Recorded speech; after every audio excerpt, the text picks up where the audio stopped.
Sayın Atatan YouTube kanalımızın izleyenleri, Türkmenistan gündemi haber bültenimize hoş geldiniz. Bültenimizdeki haber başlıkları: Türkmenistan, Avrupa'ya gaz tedarik etmeye hazırlanıyor.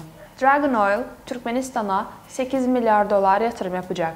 Türkmenistan, sürdürülebilir ulaşım dostları grubunu güçlendiriyor ve son haberimiz, Türkmenistan'a yeni Airbus iniş yaptı. İlk haberimiz, Türkmenistan, Avrupa'ya gaz tedarik etmeye hazır. Türkmenistan'ın petrol ve gaz sektöründen sorumlu Bakanlar Kurulu Başkan Yardımcısı Aşurulu Beyliyev'in enerji yatırımlarını çekmeye ilişkin Dubai Uluslararası Forumunda yaptığı açıklama, Türkmenistan gaz ihracatı çeşitlendirme seçeneklerinde Avrupa yönünün de bulunduğuna dikkat çekti.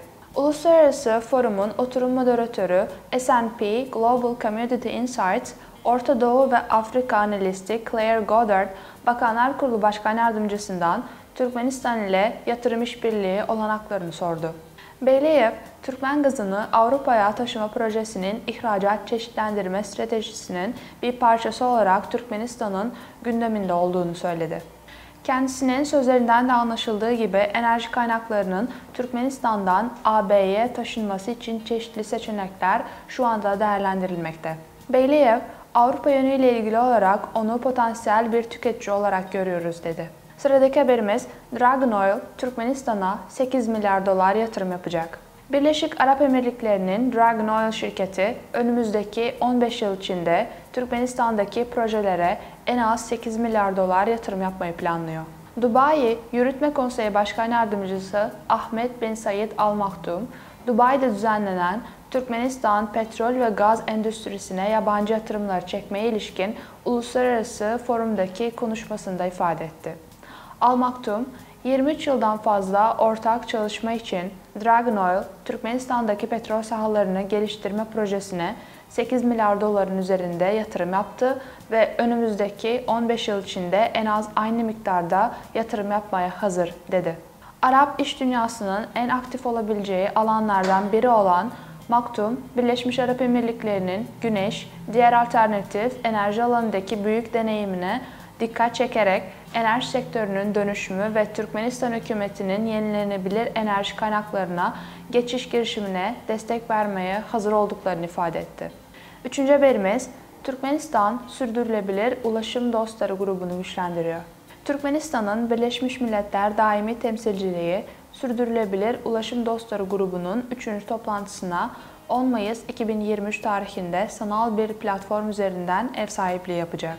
Daimi misyon bu haberi resmi internet sitesinde duyurdu. Grup, sürdürülebilir ulaşım alanındaki küresel girişimlere, özellikle Birleşmiş Milletler Genel Kurulu'nun Dünya Sürdürülebilir Taşımacılık Günü kararının hazırlanmasına ve bu kararı değerlendirecek olan Genel Kurul'un yaklaşan üst düzey toplantısına ilişkin genel bir bakış sunacak. Türkmenistan Daimi Misyonu, Nikaragua Cumhuriyeti'nin Sürdürülebilir Ulaşım için Dostlar grubuna katıldığında duyurdu. Birleşmiş Milletler Sürdürülebilir Ulaşım Dostlar grubu, Türkmenistan'ın Birleşmiş Milletler Daimi Misyonu tarafından 6 Temmuz 2022 tarihinde Birleşmiş Milletler üye devletlerinden 90'dan fazla temsilcinin katıldığı bir toplantıda kuruldu. Son haberimiz, Türkmenistan'a yeni Airbus iniş yaptı. Fransa'nın Airbus SAS firmasına ait yeni Airbus 330-200 tipi P2F kargo uçağı Türkmenistan'a teslim edildi. Bu uçak Aşgabat Uluslararası Havalimanı'na iniş yaptı. Bu kargo uçağı Fransız Airbus SAS şirketi tarafından Türkmenistan'a teslim edilen ikinci kargo uçağıdır. Daha önce de bildirdiğimiz üzere bu tipteki ilk kargo uçağı Mart ayında Aşgabat'a getirilmişti. Airbus A330-200 P2F çeşitli kargo konfigürasyonlarının uzun mesafeli nakliyesi için tasarlanmış bir uçaktır. Taşınan malların ağırlığı 61 tona ulaşabilir. Bu tür uçaklar ile 7700 km mesafeye kargo teslim yapılabilmekte. Sayın Atatan YouTube kanalımızın seyircileri, Türkmenistan ile ilgili Türkçe haberlerimizi atatanturkmenistan.com haber sitemizden takip edebilirsiniz. Teşekkürler.